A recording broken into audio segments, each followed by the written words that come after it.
Hi everyone, and welcome to a special edition of the Comics Lair, Back to Conventions. I'm your host, Nancy Northcott, and we're recording at Heroes Aren't Hard to Find in Charlotte, North Carolina. As all of you are probably aware, conventions around the country have scaled back or been canceled for the last 18 months or more, and are just now getting back into the swing of things. For some insight in how conventions are returning, I'm chatting with Shelton, owner of Heroes Aren't Hard to Find and the Heroes Convention, who are also sponsors of the Comics Lair. Welcome, Shelton. Welcome to the store. Thank you. Please tell everyone a little about your background in comics collecting and your route to opening a store. It's a long story. I'm 67. I started collecting comics when I was in single digits. I guess when I was about 12 or 13, I got very serious about it and was buying multiple copies off the newsstand and put up some postcards when I went to college in 72 to find some people who collected and maybe had comics I could buy because I was pretty avid about that. And that led to going to the Metrolina flea market. And then I started setting up there in 73, and from then until about 1980, I was at the flea market at least twice a month. But in 77, there were enough comic vendors that I knew of, either at the flea market or around the region, to start a convention. And that's when I started the Charlotte Minicon in 77. There were enough customers coming through there and calling me during the time between shows or flea markets about books. And I was already carrying new books by 76, direct market new comics. That they talked me into opening a store. I thought it would be a couple days a week. That lasted a couple of months, and 1980, January 1980 is when I opened the store. So we're a little over 41 years in on the store now. So that's a long time. Yeah, you were here in the beginning though. Yeah, I was. I remember the flea market well. Yeah. So, yeah, you've been doing this all this time, and yet you're still doing it. What's your favorite part of it? Old back issue comic books I've never seen before, still my favorite thing. Just seeing old stuff that I've never seen or had a chance to own. Obviously I like new comics or I wouldn't be in this business, but that part of the business has grown exponentially, you might say. Yeah. Since the mid 70s and early 80s when I started selling new comics. So it's 1980 and you've opened a shop, and then you put on a convention that in time became one of the biggest, if not the biggest, comics-focused convention in the United States. What led you to first take that leap? Well, like I said, I'd already been doing Charlotte Minicons. We were doing that, 3 or 4 times a year. It actually replaced my selling at the flea market. But after I'd opened the store, I'm like, well, I ought to do something a little bigger. Mm-hmm. We should bring in more than one guest, like we were at the Minicon. We usually had one special guest from out of town and the local guys. So I just kind of reached back into the group of people I knew, and we had, 6 or 8, bona fide professionals there that first year, and did it for 2 days instead of 1 day. And I incorporated the logo of the store into the convention logo, and I started in 82, just 2 years after I opened the store. So you're coming up on a big anniversary.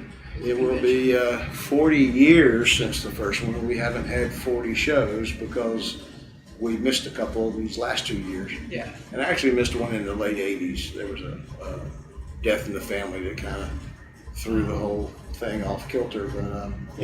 But 40 years coming up for the Heroes Con. Well, canceling the 2020 and 2021 conventions must have been a hard call. Well, we didn't have a whole lot of choice, so it wasn't that hard to call it, but it did not sit well. Disappointing then, maybe is a better word. Yeah, exactly. I mean, it's a highlight for us. I mean, it's a lot of work, and maybe it was nice not to work that hard, but we really had a lot of people who missed it, and we missed it, and now it's been, over 2 years since we've seen a lot of our best friends, and we're excited to get back to doing something. So fast forward ahead to the first weekend in November of this year, which is, 3-4 weeks away as we're recording this. I think it's 3 weeks. And you're sponsoring a giant mini-con. Giant size Charlotte mini-con. Giant size Charlotte mini-con, which would seem to be a contradiction in terms. So why a mini-con as opposed to a regular con, and what's the difference? All right. So it was June when we decided to do something before the next June. Right. We didn't have time to do a Heroes Convention this past June. It takes a year, really, to get that together, and we had no guarantees that we could do it. So we canceled that in time and started thinking about what can we do if the world gets better, and when could we do that. So the first weekend in November turned out to be an open date at the convention center, and we could get rooms at the hotels around there, and we called some of our tried and true creators that were close enough to come without extensive travel, and so we said, all right, we're going to do it, but we're not going to do it full blown. We're not going to have cosplay contests and workshops and panels and all those extra things that take that kind of time to develop. But during the pandemic, collectibles ramped up. The few shows that did happen, either right at the end or as things were starting to open back up, did very well. Internet sales, everybody's doing great. Values on collectibles have skyrocketed, to tell you the truth. So it's like, okay, we'll do a mini con, but it ought to be a little bit bigger because it's been a long time and we've got space to do it. And I think we can pull it off with just a smaller bunch of creators and the best dealers that we know in the country that'll travel. And then we had to name it. And we came up, we went through a lot of stupid names, juniors and twos and whatever. And I can't remember who exactly came up with it, but I think maybe I just sold a giant size X-Men 1 or something. And I don't know, it was just on our mind, and it's like, well, why not? It's going to be a mini-con, but it's going to be really big. Our mini-con in the last couple of years has been about, I guess, less than 100 or so vendors in, either a hotel ballroom or the Grady Cole Center, about 10 or 12,000 square feet. This is going to be 80,000 square feet of comic books. Well, and every week for a while, there were new announcements of guests. And so if someone goes to your website, heroesonline.com, and clicks on the convention news, it'll have the mini-con there, right? Right. And that has the guest list. That's a pretty long guest list for a mini-con. It's not 8 or 10 creators. No. We're pretty proud of it. But, I think it's probably less than 50. And Heroes Con quite often will have 500 or 600 professional creators there. So it is a mini-con, but it's giant. Yeah. So when you all decided to go ahead and do this, what was the first step you took after you made sure you have space? Because, of course, if you don't have space, there's no point to doing the rest of it. We polled our vendors to see if they wanted it and if they would attend if we did plan something. Like I say, there were some shows starting back up, even in the summer. Mm-hmm. The summer was the healthiest time of the year, really. So yeah, everybody pretty much said they wanted to come, so we knew we had some support on that. So I guess that was the first step. Well, and then from there, you have an extensive team here at the store. How many of those team members were involved in putting together the event? There are 8 of us. We need about 18 or 20 to do, Heroes Con and even this giant size mini con. But, it falls on pretty much 3 people. Carla, she carries the load. She talks to the vendors. She's the event coordinator, so she's going to do most of that stuff. Seth, he's good with independent creators. He's got a lot of rapport with them, so he did some legwork on getting some of the guests in, and I write checks. That's about it. Yeah, but that's an important part. So what's the admission policy for the mini-con? A vaccination card, a recent negative test. Is that either or? Both? Either or on that. Within 72 hours on the test. We're working on. Would like to get a testing entity at the show and get a rapid test if possible, and that would work as well.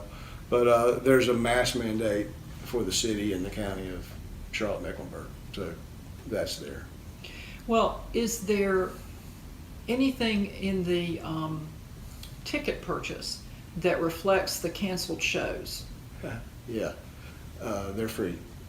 Anybody who bought a ticket before April of this year for either our 2020 show or our hopeful thoughts of a 21 show are already registered for the minicon, this giant size minicon, as well as having a valid ticket for the next Heroes Con we do in June of 22, hopefully.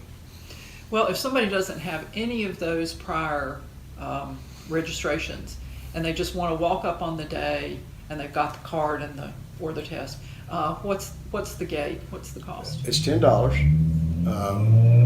That's for both days. You can come on Sunday for $5. If you come on Saturday, it's $10. Unless you're 18 or younger, and then you're free. Or have a ticket from one of the past 2 shows that didn't happen. So, looking ahead to next June, and you're promoting the return already of the full-scale Heroes Convention. So, in terms of the process of planning, what's the comparison between the two? Well, you mean between the giant size minicon and Heroes Con? And the full-scale con, yeah. Well, adding back all those other things that a big con has, the cosplay aspect, the panels, the workshops, the art contest, the art auction, the extra days. There's a lot more to do for Heroes Con. Are you excited about it? Yes. Which one? Either one. Yes. Either both, yeah. Yeah. Actually, I'm very excited about Giant Size Minicon. I think it's going to be a lot of fun. We're going to see a lot of people we haven't seen in a while, especially vendors and consumers. So I hope everybody comes out and plays it safe and brings lots of money and has a good time. Well, that sounds great, and that sounds like a great place to wrap up. So thank you for talking to me about this today. Well, thanks for having me to talk with you. And as I said earlier, the Comics Lair is sponsored by Heroes Aren't Hard to Find and Heroes Convention, and you can find more information at www.heroesonline.com. Thank you.